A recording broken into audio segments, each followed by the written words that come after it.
So then we're going to match number 7, which is the main event of the evening, also in a steel cage for the NWA World Title with the champion, the man's with the hands of stone, Mr. Ronnie Garvin, being challenged by the Nature Boy Ric Flair, who I believe was a 4-time champion at this time. Yes, that is right. So what was it like? What was the build like? I mean, I know the infamous title change in Detroit where Ronnie Garvin beat Ric Flair with the top rope sunset flip, but talk to me about the NWA at this time and why Ronnie Garvin ended up with the strap. Well, it really all happened when Ric Flair started a feud with Jimmy Garvin earlier in the summer. It was Ric Flair had pointed out that he had his eye on Precious, Jimmy Garvin's wife and valet, and eventually I think that all came because Jimmy Garvin might have talked about wanting a title shot at some point, and this was back in the day when anybody could get a title shot. It was so unpredictable. You might see anybody get a shot, and they eventually, I guess because of the Precious thing, they ended up having a pretty infamous cage match that was also featured on the Great American Bash 87 VHS with Garvin and Flair. And at that point, it was like, hey, Garvin might win this. You didn't know. And they actually put a date with Precious on the line if Garvin didn't win. So Flair ends up winning that match. I believe he had Jimmy Garvin worked a knee injury in the match, figure 4, the whole 9. Flair wins. Precious gets in the ring, check on Jimmy Garvin afterwards. Ric Flair grabs Precious right then, tries to snatch her out of the cage. Ronnie Garvin comes out, knocks Ric Flair out, and saves Precious. So that set the tone to have a feud with Ronnie Garvin and Ric Flair. The next part of that was Ric Flair wanting his date. He won his date with Precious, and he's wanting to have it now. He wants to set up a time and location for this. So it's all set. Of course, cameras are present. Ric Flair and J.J. Dillon are in a hotel room. Infamous scene, again, if you're an NWA fan. And Precious proceeds to arrive at the hotel room, walk in, you see her coming in, and she ends up knocking Ric Flair out.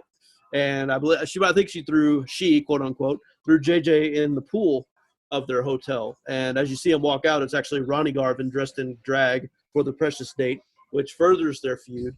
And this is what set up the eventual Detroit match between Ronnie Garvin and Ric Flair, and why it was in a cage and they actually had a feud. But they kind of out of the blue. I mean, Ronnie Garvin had wrestled Flair in 1986. They'd had off and on matches here and there, but they really started building Ronnie Garvin on TV with promo videos of him running and swimming and doing all this Rocky-like training. This big title match he had, really training it like he was trying to take the title this time for real.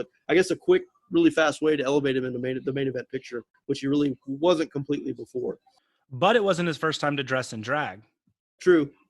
Yeah, the Miss Atlanta Lively stuff was that was yes. Before this, yeah. Yeah, I believe 86.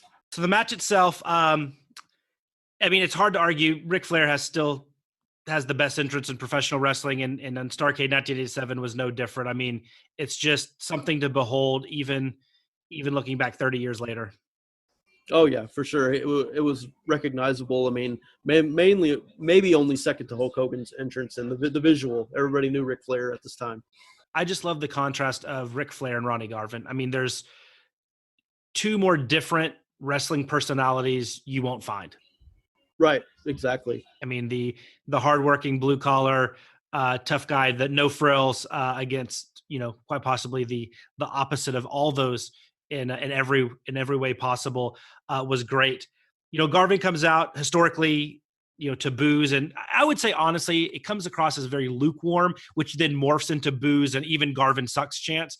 And Flair even mentioned in his book later on that Garvin just was too Southern. He just couldn't get over with a Chicago media market like a Dusty Rhodes could, or even the Rock and Rolls. He didn't have that crossover appeal. It didn't want to. Like that wasn't his style. He was just a hard working tough guy that was part of the NWA, and it was just he didn't do enough to get outside of that Southern brand feel of the NWA.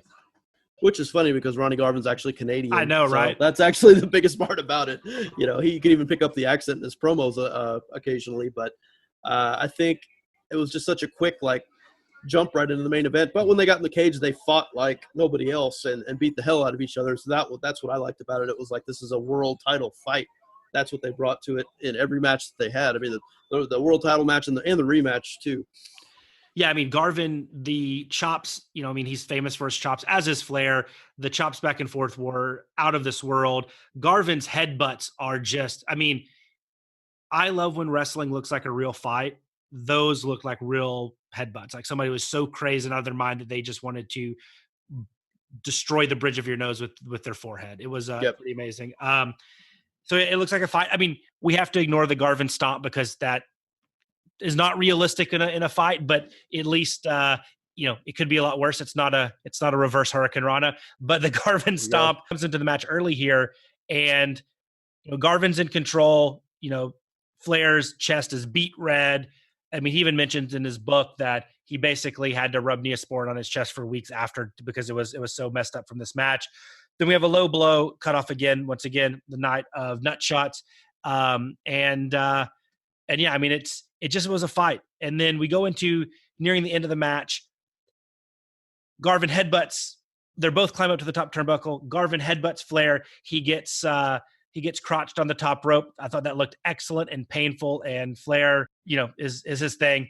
Garvin does the top rope sunset flip, what he won the title with in Detroit. And Flair grabs the ropes. The ref breaks it up, which to me, like, there's no DQ. Why did he break that up? I mean, he can hold the ropes. Right. And so you tease that finish, which obviously just happened prior. Then you tease the infamous Flair Harley Race crossbody finish and the Von Erich Flair backslide finish, all in these waning moments. And I thought those little callbacks and homages to these, infamous and or not in this case, very famous Flair title matches was awesome. I thought that was one of the coolest parts about the entire match. I actually wrote that down too. That whole sequence was awesome. Even the way Ronnie Garvin was on the rope for the sunset flip and put his hands up in the air, just like he did when he won the world title. I was like, okay, here he is. He's going to do what he did to win the first time. Here it is again, and then he didn't get it on this attempt. But I also caught the backslide. I thought that was great too, and the high cross body. It was almost like when he first got on the top rope to do the high cross body, I thought it was going to be the sunset flip. Mm-hmm. And then when he did the high cross body, as a fan, you're thinking, oh, did he screw up? Maybe he should have gone for the sunset flip instead of the high cross body. It's just totally making you think about all that as far as the strategy goes again. Yeah, and I think the top rope sunset flip should be incorporated into wrestling more nowadays. I mean, what an amazing move. Exactly. So it was a physical battle. I mean, it was, like I said, they beat the crap out of each other. But at 17 minutes and 38 seconds, Flair kicks out of the knockout punch. Garvin goes for what appears to be like a Thez press. Flair catches him, basically face plants him onto the steel pole in the cage, not the fencing, but the actual pole, knocks him out. Flair just kind of falls on him, and gets the pin here and wins the title back. To me, I think this was an underrated match. Narrative around Ronnie Garvin's title reign as NWA champion, I think it taints this match itself, and it's an underrated match. It was a fight. It was exactly what I wanted out of this. And the haters be damned. I think this was a pretty darn good main event. I love the finish. Like I said, I think the finish, when he did the move and he hit the pole, I think that played a big part. It was almost like, oh, Flair's lucky he just happened to be right in that spot and hit the pole instead of the cage. Would he have got the win if he didn't hit that pole? That was a big part of it. And it was just such a realistic finish. It didn't have to be, too many near falls or a finisher hit. It's just, Flair barely snuck by, and that's just kind of how he did back in the day. And got the title again, and I like the finish now. I didn't like it then because nobody wanted to see Ric Flair win back then, but it was an experience because the Chicago crowd loved it. Yep. That's what was weird. Like, why are these people cheering for the bad guy? That's just wasn't okay back then, as a kid especially. But looking back now, it was like kind of the first time to experience something like that. It's like, well, I kind of want to cheer Ric Flair won because everybody else is, but he's still the bad guy and everything. But it was definitely an experience. And a few years later, Ronnie Garvin's a referee on the WWF midcard. Yeah, totally out of the blue. I don't know. His whole title situation, I mean, when you look back at the records, and this is what a lot of people bring up over the years, how he only had 10 title defenses. I mean, that's on the house shows, everything. It's like I don't know why he only had that little amount of title defenses. You saw him on TV wrestling enhancement guys, just like you would any other week. Nothing changed. You saw Ric Flair once or twice a year, maybe wrestle an enhancement guy on TV. Ronnie Garvin was regularly. It was so weird the way they handled it. And then after he lost the title, he was right back to wrestling in the mid card where he was. I mean, right away. If you look at the historical results, he's just right back to mid card like nothing ever happened. Yeah, I mean, he's not a traveling attraction. Yeah, and no point in his career, as good as Ronnie Garvin was, and I enjoy most of the matches that I see with Ronnie Garvin, even some of the later stuff. He's Ronnie Garvin. I mean, to me, I think he's believable as a champion. From a If you look at it from a realistic standpoint, and him just fighting, and he's a tough dude, and he just the chops he lays in, and he's a strong competitor. But from a business standpoint, very interesting choice. From a storyline standpoint, makes a little bit more sense. But I still stand by the fact, I think how people view Ronnie Garvin as NWA World Champion totally changes the opinions of this match. And I don't think that's fair, because I don't believe Meltzer gives us 2.5 stars, and it's always mentioned as like one of the most disappointing Flair main events. And I just disagree. I liked it. I think it deserves better than that. Yeah, I mean, it goes back to, was he just booked wrong? Could he have gone and beaten Horseman on one-on-one matches and main events, leading up to this to build him up more? And he didn't have much time to have build up in the first place. He was doing these training videos that aired, but before that, it was just so rushed. I mean, if he was booked better, building up to becoming champion, I mean, Detroit loved it. Detroit went ape shit when he won the title. I thought that was great. I mean, I remember watching that on Worldwide and thinking, holy hell, first of all, they're showing this match in its entirety. And then he just won the title. All the faces are in the ring. They made it a big, huge deal. Detroit loved it. But then after that, was it just the booking that dropped the ball? Mm-hmm. Yeah, and you also hear that Crockett wanted to make a big splash in their first Starrcade outside of, home territory in Greensboro and Atlanta, and that having a big title change with Ric Flair winning would be that moment. There was no path where he wasn't going to just win the title and drop it back at Starrcade. That was the plan all along, and he had no chance. And it wasn't, that's not a knock on Garvin. That's just, he is that transitional champion. He is the Iron Sheik, transitioning the belt from Backlund to Hogan.